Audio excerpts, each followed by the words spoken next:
Mistakes on vacation? How exactly does that work? The good news is that the mistakes that many people do make on a cruise won't completely ruin your trip, but you may not realize just how much time or money that they can save you, or how much more enjoyable they can make your vacation. That's why I have rounded up 11 of them that you absolutely want to avoid. There are some folks who simply book the cheapest cruise that they can find, which is almost always on an older ship. I know because I used to be one of them. And while a cruise on an older ship can be a blast, if you don't sail that often, then I think sailing an older ship can actually be a big mistake for many people. Here's the deal. Just like a car built in 2003 is way different than a car built in 2023, a cruise ship built today is completely different than one built 20 years ago. Yes, ships have gotten a lot larger and not everyone likes that. But they've no doubt gotten more impressive. From aqua shows on Royal Caribbean, roller coasters on Carnival, and go-karts on Norwegian, but it's not just the flashy attractions. The newest and greatest restaurants, entertainment, and amenities, they are also on those newer ships. Remember, during your cruise, you'll spend much more time on the ship compared to being in port. I'm going to say something that's a no-brainer. Buying a cruise and then having to pay more for things like drinks and shore excursions and specialty restaurants, it sucks. That's why many cruise lines have turned toward packages that include these things in your cruise fare. But not all do, and frankly, spending more once on a cruise has just become a fact of life. But one mistake that many people make is fighting this trend. When you cruise, you are going to spend money on the ship. You can't help it. We may not like it, but it's going to happen. And yes, while you can avoid doing it, spending money on the ship is going to directly relate to how much fun you have on your vacation. After all, what is a cruise without having drinks, or exploring a port of call on an excursion, or spending a few bucks to eat at the better restaurants on board? Look, I hate having to spend more on a cruise just as much as anyone, but I've also figured out I enjoy the trip a whole lot more when I do. Now, I've been fortunate enough to sail a lot of different cruise lines, including Carnival, Princess, Royal Caribbean, MSC, and NCL. What have I learned? There's a lot that's similar across every cruise line, but they are far from being the same.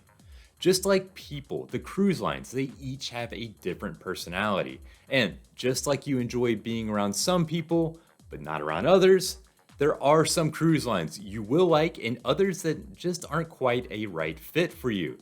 For instance, I have family members that if they sailed Carnival, I'd never hear the end of it. The lively party atmosphere, that is not their scene. On the flip side, if I took my kid on a cruise aboard Princess, it wouldn't be a fit either. So, if you are wanting the best cruise for your money, don't make the mistake of sailing a cruise line that simply doesn't fit your style. I've mentioned this in other videos before, but I'm not sure exactly what's going on. Guest services is where you go when you have an issue on the ship. Think of them as the front desk of a typical land-based hotel.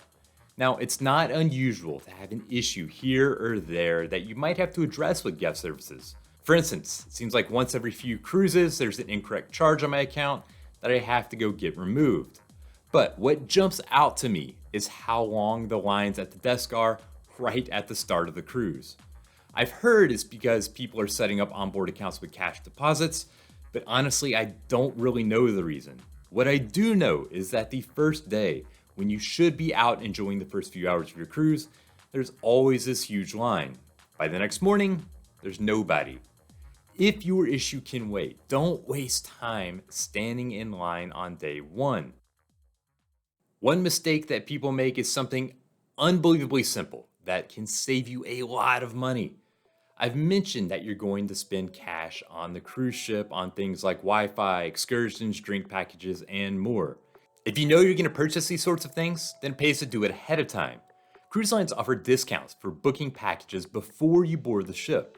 They do this because passengers who book items early then have what is known in the industry as a fresh wallet when they actually board the ship, and they end up spending more overall. But for passengers, the savings can be significant in many cases, so don't make the mistake of waiting until you board to book and then paying that higher price. Cruising is a little different than any other vacation, and that means having to pack a little differently than any other vacation. For one, you can't just run out and get something that you forget, so you need to pack everything that you might need. But also, there are some special features of cruising that you'll want to be prepared for when you pack. For instance, many older ships, they can only have a single power outlet, so a plug adapter that offers more spots is very important to bring with you. Towel clips are vital on days at sea when the wind is strong as the ship is cruising. Magnetic hangers can attach around the cabin and offer up a spot to hang items to dry like swimsuits. And one of my favorites, a shoe organizer, which doesn't seem to make sense, but it offers a great place to store things instead of cluttering up the cabin. Also, don't make the mistake of forgetting to bring over-the-counter medicines for everything from a headache to upset stomach to a toothache. You do not want to be out at sea and not have these items readily available. If you've already bought your cruise, then it is almost assured that you've seen offers for the drink package. You pay one price, hundreds of dollars depending on the cruise length, and get what you want to drink on the ship without having to shell out each time you order something.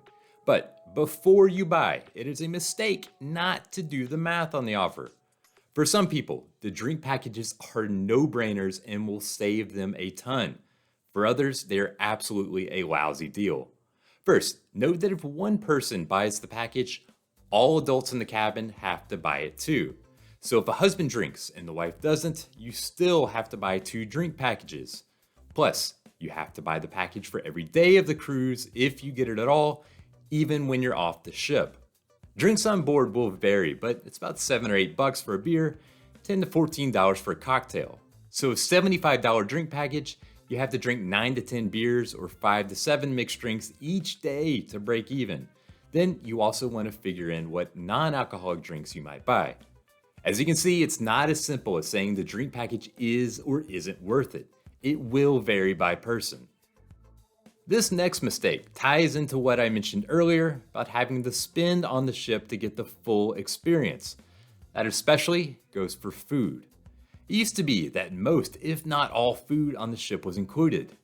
Those days are over. In fact, some cruise lines have the buffet and the dining room included, and then everything else is an extra charge. That makes it tempting to want to avoid those for-pay spots, but I think that's a mistake. I'll be honest, after all of my cruises, my 2 least favorite spots to eat are the buffet and the dining room. To me, they are extremely hit and miss. Anytime you are mass producing food for literally thousands of passengers, the quality is going to suffer. I've had some great meals there, but I've also had some lousy ones. Especially restaurants, however, everything is made to order in smaller quantities. To me, the quality is much higher, and I also like dining in those smaller venues. Not saying do this for every meal, that it has to be a specialty spot, but on a 7-day cruise, I'd recommend at least 2 or 3 times to break up eating at the same places over and over. If you're flying in for your cruise, of course you need to figure out how to get from the airport to the cruise port and vice versa. In that case, do not make the mistake of booking one of the transfers through the cruise line. These rides, they are tempting because they operate through the cruise line, so you can book them easily online just like you do with anything else. The issue is that they only run between the airport and the cruise port, and only on the day of the cruise, and they are also expensive. Carnival charges $23 per person each way from the Miami airport to the cruise port, which is only about 10 to 15 minutes away. So a family of 4 would pay about $100 one way. And Uber or Lyft for this route costs only around $20 to $25. In addition, Uber and Lyft or taxis are also flexible, that they can give you a ride to a hotel and are available if you come in the day before your cruise. Similar to airlines, cruise fares will vary up and down, though not as dramatically, thankfully.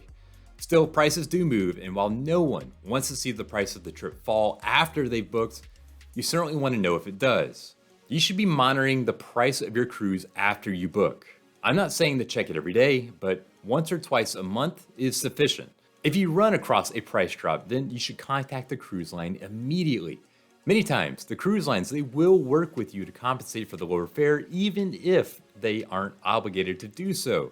If you're lucky, they can refund the difference or offer onboard credit to make you happy.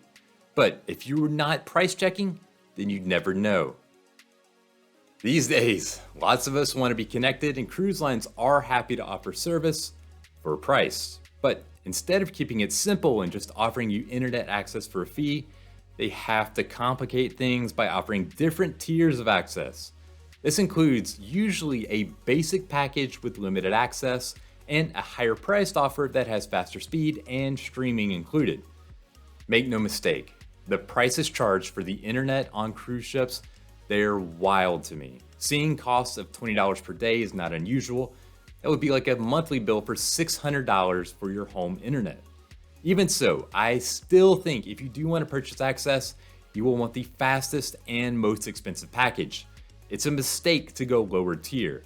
That's because no matter which service you buy, it's going to be slow compared to what you're used to back home. Most times, it's between 3 to 5 megabits per second, but I've been on slower connections that are closer to 1 megabit per second and frankly just about unusable.